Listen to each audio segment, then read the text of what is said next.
let's make it a little more experiential today. And what I'll ask you to do is please sit at the edge of your chair and create a 90-degree angle, heel knee hip. And what I'd like you to do is sit up as tall as you comfortably can. So your belly is relaxed, your lower back is relaxed, your neck is relaxed. And with either arm in which you have no underlying pain or injury, what I'd like you to do is take a big inhale and raise your arm as high as you comfortably can. Okay, great. Let's do that one more time. Again, sitting up nice and tall.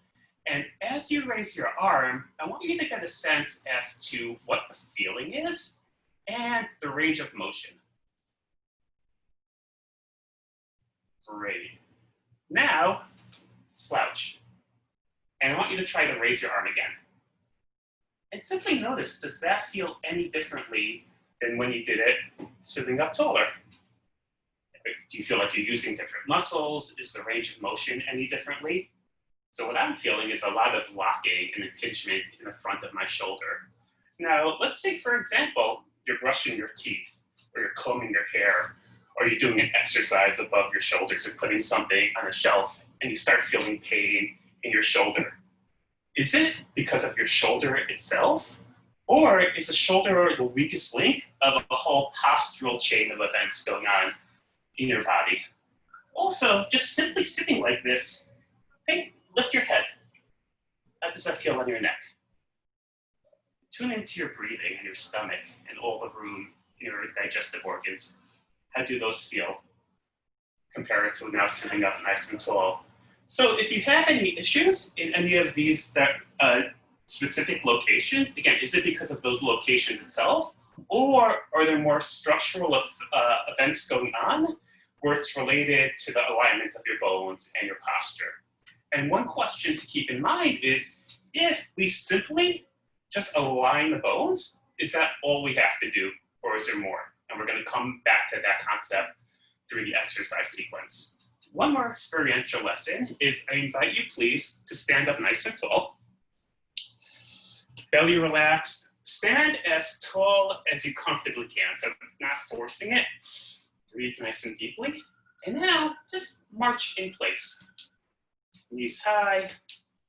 Get a sense as to how that feels. Again, I'm going to keep coming back to the words easy and effortless. Okay, now just roll your pelvis back, so like a little bit of a slouching.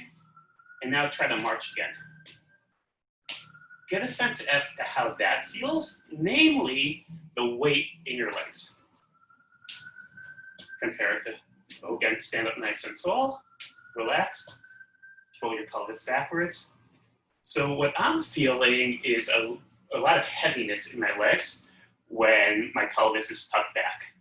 So that's just going to suggest that simply the position of the body is going to start to change which muscles we recruit in order, out of order. Do we want to feel heavy? Do we want to feel light? So when I work in both groups, but especially individually, I keep coming back to the line that my teachers, Dr. Andrew Buser and Marcus Cruz, who is a student of Buser's, who has a now physical therapy clinic in Sweden, they write in their book, The Postural, dysfunction cannot be understood until optimal postural function has been defined and understood. So dysfunction, your pain, your injuries, your movement restrictions, any issues. So dysfunction cannot be understood until optimal postural function can be defined and understood.